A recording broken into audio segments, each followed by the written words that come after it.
आज हम एक ऐसे वंश के बारे में बात करने जा रहे हैं। इसे सिर्फ वंश कहना उचित नहीं है, बल्कि इसे एक संस्कृति कहना चाहिए। यादवों का इतिहास भगवान विष्णु, ऋषि अत्रि, चंद्रमा, बुध, पुरुरवा इत्यादि से संबंधित है, जिसका उल्लेखन वेदों और पुराणों में मिलता है। यूरोपीय वंश में जो स्थान ग्रीक व रोमन लोगों का है, वही भारतीय इतिहास में यादवों का है। यादव हमेशा से ही पराक्रमी एवं स्वतंत्रता प्रिय जाति रही है। यादवों को यदुवंशी और अहीर से भी जाना जाता है। यादव यदुवंशी का अर्थ है महाराज यदु के वंशज। इन्हीं से यादव वंश की स्थापना हुई। और अहीर शब्द संस्कृत के आभीर शब्द का बिछड़ा हुआ स्वरूप है, इसका अर्थ है निडर। यादव समाज के 423 से भी ज़्यादा उपनाम हैं और इनमें से ज़्यादातर उत्तर भारत के अहीर और यादव से जाने जाते हैं और दिल्ली, हरियाणा, राजस्थान और उत्तर प्रदेश के कुछ इलाकों में इन्हें राव साहब से भी बुलाया जाता है। हरियाणा राज्य का नाम अहीरों के नाम पर ही है। हरि प्लस आना से मिलकर बनता है हरियाणा। हरि का अर्थ है भगवान विष्णु और भगवान श्री कृष्ण, और आना का अर्थ है वहाँ आए। तो महाभारत के टाइम भगवान श्री कृष्ण, जो विष्णु भगवान का स्वरूप है, यहाँ आए थे। तो इस प्रकार इस राज्य का नाम उन्हीं के नाम पर है। और भगवान कृष्ण ने अहीर वंश में जन्म लिया था, तो पहले इसे आभीर प्लस आना, आभीराना बोला जाता था। पर समय के साथ भाषा के बदलाव के कारण अहीराना और आखिर में हरियाणा हो गया। भारत की कुल आबादी का 22% भाग यादव वंश का है। भारत का 12.7% व्यापार यादव समाज के लोग करते हैं। भारत के अलावा नेपाल, श्रीलंका, पाकिस्तान, बांग्लादेश, रशिया और मध्य पूर्व में यादव मौजूद हैं और इसलिए इन्हें दुनिया के इतिहास की सबसे बड़ी जाति भी कहा जाता है। देश की आबादी के अलावा यादवों ने राजनीति, अर्थशास्त्र, इतिहास, विज्ञान, सैन्य, खगोल विज्ञान और अध्यात्म में एक बहुत बड़ा योगदान दिया है। यादवों को हिंदू धर्म में क्षत्रिय वर्ग की श्रेणी प्रदान की गई है और इस वंश में अनेक शूरवीर एवं चक्रवर्ती राजाओं ने जन्म लिया, जिन्होंने अपनी बुद्धि, बल और कौशल से अनेक साम्राज्य की स्थापना कर भारत और नेपाल में शासन किया। उनमें से कुछ इस प्रकार है। यादव डायनेस्टी, जिसे सीवना यादव डायनेस्टी से भी जाना जाता है, एक शाही भारतीय डायनेस्टी से प्रसिद्ध है, जिसने अपनी चरम पर तुंगाभद्रा से नर्मदा नदियों तक फैले एक साम्राज्य पर शासन किया, जिसमें वर्तमान में महाराष्ट्र, उत्तर कर्नाटक और मध्य प्रदेश के कुछ हिस्से शामिल हैं। यादव वंश की राजधानी देवगिरी थी, जिसे आज वर्तमान में महाराष्ट्र में दौलताबाद से जाना जाता है। यादवों के राजा ही मैसूर के महान राज्य और नेपाल के शासक बने। उत्तर कर्नाटक और मध्य प्रदेश के अलावा इन्होंने पूरे महाराष्ट्र पर अपना शासन स्थापित किया। जम्मू कश्मीर के आभिसार में भी यादव वंश का ही शासन था, जिसका राज्य झेलम व चिनाब नदियों के मध्य की पहाड़ियों में स्थापित था, जिसे वर्तमान में जम्मू कश्मीर में पूंछ, राजौरी और नौशेरा से जाना जाता है। यादवों के दर्जनों से ज़्यादा साम्राज्यों और अनेक सदियों के शासन के अंश आज भी मौजूद है और उनके द्वारा निर्मित प्राचीन धरोहर और साम्राज्यों के अवशेष आज तक भी मिलते रहते हैं। दक्षिण भारत के कई प्राचीन मंदिरों का निर्माण यादव राजाओं ने ही किया। यादव के राजवंश का विक्रमशिला और नालंदा विश्वविद्यालय के उत्कर्ष में एक बहुत बड़ा योगदान है। यादव वीरों और उनकी अजय नारायणी सेना ने महाभारत के युद्ध में अपना बेजोड़ शौर्य प्रदर्शन किया था और प्राचीन समय में तो कई राज्यों के सेनापति के पद सिर्फ अहीरों के लिए ही आरक्षित थे। आइए अब आपको यादवों के शौर्य से परिपूर्ण व गौरवमय इतिहास के कुछ पन्नों से भी रूबरू कराते हैं। आज़ादी के आंदोलन से लेकर आज़ादी पश्चात तक के सैन्य व असैन्य युद्धों में यादवों ने अपने शौर्य की गाथा रची और उनमें से कई तो मातृभूमि की बलि देवी पर शहीद हो गए।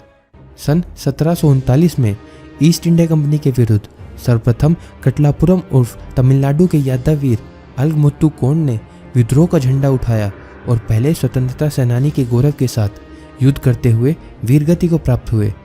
सन 1848 में रेवाड़ी हरियाणा के राव गोपाल देव, जिन्होंने अकेले ही 28 अंग्रेजों को मार गिराकर यादव पराक्रम का परिचय दिया। 10 मई 1857 के स्वतंत्रता संग्राम में यादवों ने प्रमुख भूमिका निभाई और रेवाड़ी के राव रामलाल ने दिल्ली पर धावा बोलने वाले क्रांतिकारियों का नेतृत्व कर आंदोलन को मजबूत किया।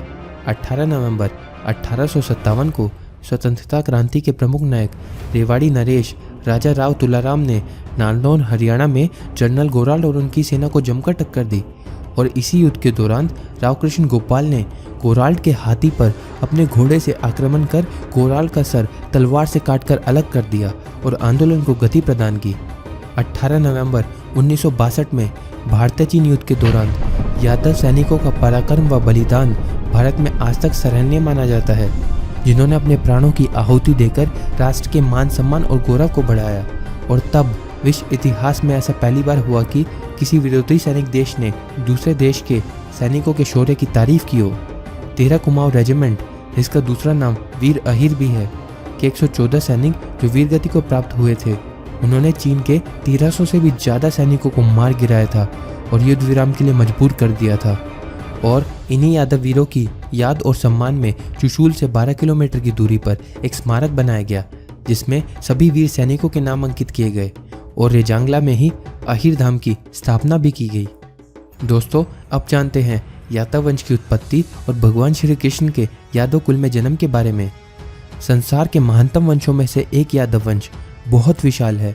अन्य जातियां अधिकतम मध्यकाल में अपना उल्लेखन पा सकी, लेकिन यादव जाति इस मायने में वैदिक जाति है कि इनके वंशों का उल्लेखन वेदों और पुराणों में मिलता है। विभिन्न धार्मिक और ऐतिहासिक ग्रंथों के अध्ययन के आधार पर चलो इसे जानते हैं। भगवान ब्रह्मा के 10 मानस पुत्र हुए, जिनमें से एक है ऋषि अत्रि।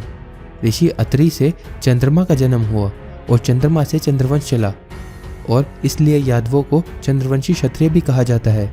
चंद्रमा ने बृहस्पति की पत्नी तारा से विवाह किया, जिससे उन्हें बुध नाम का पुत्र उत्पन्न हुआ। बुध से पुरुरवा, पुरुरवा से आयु, और आयु के पुत्र हुए नहुष। नहुष के 6 पुत्रों में बड़े पुत्र यति सन्यासी हो गए, इसलिए उनके दूसरे पुत्र ययाति राजा हुए। महाराज ययाति की 2 रानियों से उन्हें 5 पुत्र थे, जिन्होंने संपूर्ण धरती पर राज किया और अपने कुल का दूर दूर तक विस्तार किया। ययाति के पुत्रों से ही समस्त वंश चले। इन 5 पुत्रों में से राजकुमार पुरु में आगे चलकर पांडव हुए थे, और उनके सबसे बड़े पुत्र महाराज यदु से यादव वंश की स्थापना हुई। भगवान श्री कृष्ण का जन्म भी इसी वंश में हुआ। यदु के 4 पुत्रों में से उनके दूसरे पुत्र राजकुमार क्रोष्टा ने राज्य का अधिग्रहण किया और पहले यदुवंशी शासक बन गए, जिनकी करीब 11 पीढ़ी के बाद आए राजा विद्रभ। राजा विद्रभ ने दक्षिण विद्रभ राज्य की स्थापना की, और विद्रभ के 3 पुत्रों में विद्रभ के बाद कृत राजा बने, और फिर कृत की करीब 20 पीढ़ी के बाद आए राजा शातवत। इनके 6 पुत्रों में से 2 ने नेतृत्व किया, अंधक और वृषणी। अंधक वंश में आगे चलकर कंस का जन्म हुआ, और वृषणी में भगवान श्री कृष्ण ने अवतार लिया। वृषणी से देवमिद, देवमिद से सूरसेन, और सूरसेन से वासुदेव का जन्म हुआ, और वासुदेव से श्री कृष्ण का। जब जब धर्म ने अधर्म को नुकसान पहुंचाने का प्रयास किया है, तब तक भगवान ने अवतार लिया है। श्री कृष्ण के रूप में स्वयं भगवान विष्णु ने मनुष्य के रूप में अवतार लिया था, और श्री कृष्ण भगवान विष्णु के सबसे शक्तिशाली अवतारों में से एक है। यादव समुदाय का एक गौरवमय इतिहास और विरासत है, और जब जब जरूरत पड़ी है वह वीरता एवं शौर्य की गाथा रचते रहे हैं। दोस्तों, अगर आपको ये वीडियो पसंद आई तो लाइक करें, कमेंट करें और शेयर ज़रूर करें, और हमारा उत्साह बढ़ाने के लिए इस चैनल को ज़रूर सब्सक्राइब करें, जो कि बिल्कुल फ्री है, और साइड में नोटिफिकेशन बेल को ज़रूर दबा लें ताकि हमारी वीडियो के नोटिफिकेशन आप तक पहुँचते रहें। धन्यवाद दोस्तों, जय हिंद।